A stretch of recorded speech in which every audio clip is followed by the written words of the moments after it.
Hello and welcome back to my channel. So today we're gonna do something a little bit, I don't know, different, same, I can't really tell. So I don't know if you've noticed, I have my eyebrows done and my eyeshadow done. As I have that done, I have nothing else on my face. I am going to review the Juno sponges. I don't know if you've heard of them. The girl that I follow, Tweely, she had reviewed them and she's been using them since. So I wanted to check them out. I can't remember how much they were. I bought 4 of them. I think 4 for $20 or something like that. So they're not your regular beauty blender. They are a microfiber velvet sponge. It says, if you're looking for a more natural airbrush foundation finish, the Juno microfiber velvet sponge is your go-to. Made with velvet soft microfiber bristles and a slanted edge for controlled stippling, the Juno microfiber velvet sponge provides buildable coverage fast. It is latex free, it is cruelty free, so we love a good cruelty free product. I am going to review that and I'm going to get started right away. All right.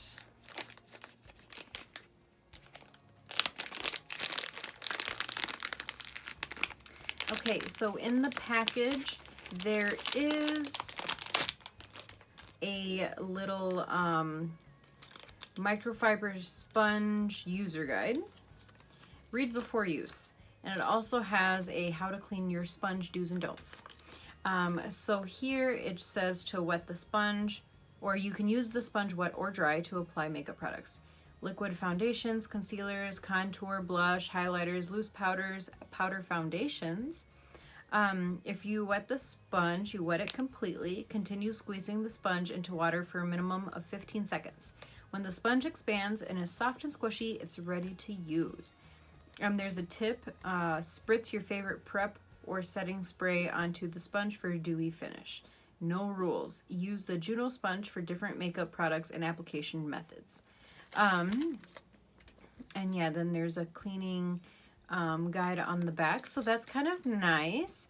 A little care guide. I know no other ones that I've gotten anyway have beauty blenders or anything have come with do's and don'ts on that type of stuff. So yeah, I don't know, it's just kind of cool.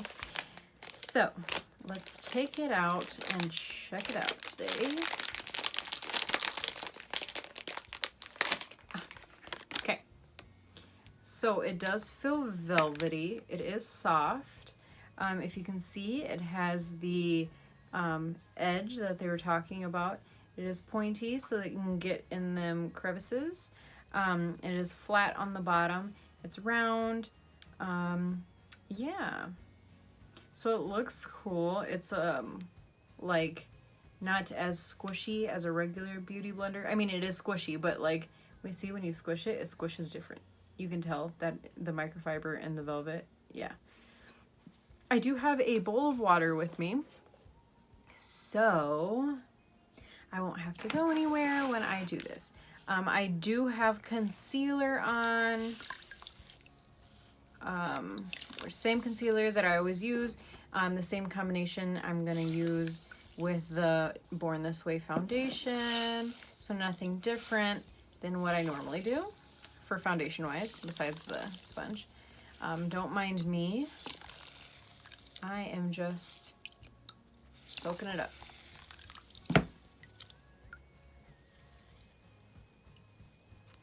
Okay, get all that excess water out. I do have a paper towel that I like to just, not too much because I don't want it to get too dry, but I just give it a little squeeze. I usually do that with my normal beauty blenders. So yeah, let me pin back my hair, and sorry if it looks gross. It's like I'm having a bad hair day today, so. But I am going to pin it back for the review. I don't want my makeup on it. So I'm going to shake my foundation, and then how I normally do. This is what I've been doing recently. Just putting product on.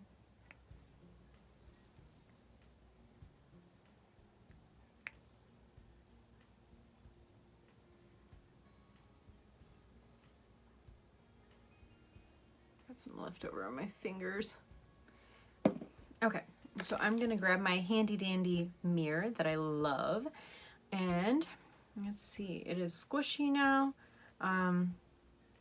It did expand a little bit, but not a lot, not as much as like the other ones. They swell. It did swell up, and it's a lot bouncier, but it's not as swollen as the normal ones. All right, so I am going to try this out and see if it gives me that finish.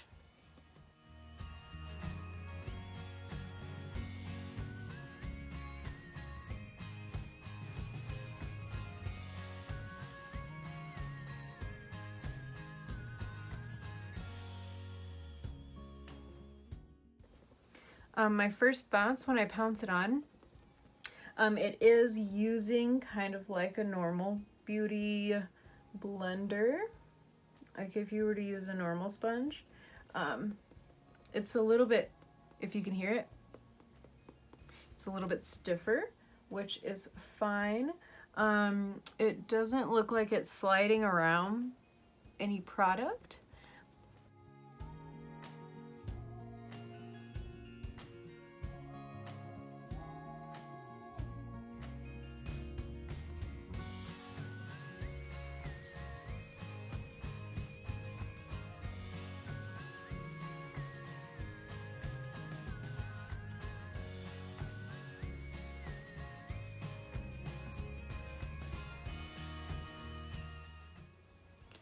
One thing I do notice is that it doesn't feel wet, how a normal beauty blender would. It feels dry, actually.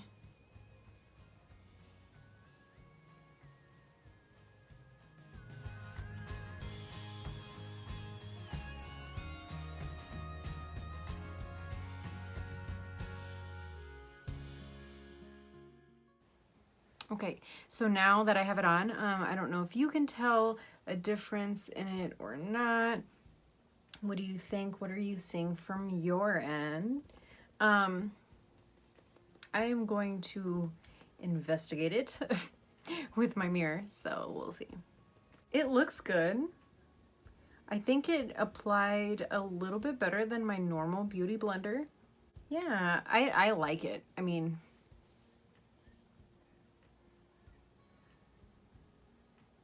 it did apply just a little bit better than my regular beauty blender.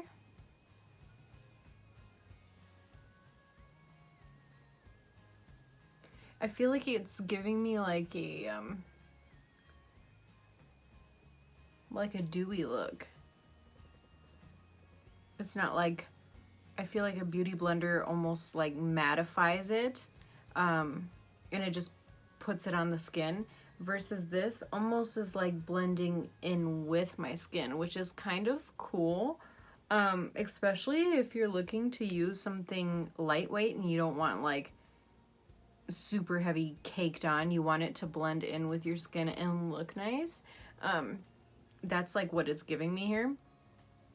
Yeah, I really like it. I think it was only like 20, I could be wrong. I think it was only like 20 bucks for 4 of them. Something like that. It wasn't that expensive.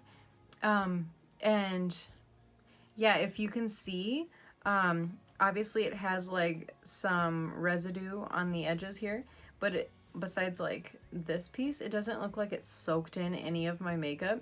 I do feel like it put it more on my skin and blended it in, versus like a normal beauty blender. Like this is one that I have. It's like, see, it's like stuck in, sorry, it looks disgusting, I know, like, don't come at me, okay? If you can see, it really attracts the product, and this, if you can see, it's just on the surface, obviously, because it had to touch my foundation, but it doesn't look like it's soaking into the sponge at all. So I really like that. For the price point, it's not bad. If you want to check out the Velvet Juno sponge yourself, I think you should. I think it was a really good buy, and these 4 I feel like are gonna last me a lot longer than normal beauty blenders, but I guess time will tell. Otherwise, I think I will go ahead and buy more in the future. Yeah. I am going to fast forward this part for you, but I'm going to re-wet it because it feels really dry. I'm going to re-wet it, and then I'm going to apply my concealer, and then I'll give you my thoughts on that quick, and then that'll be the end of this video. So if you just give me 1 second, I'll be right back with you.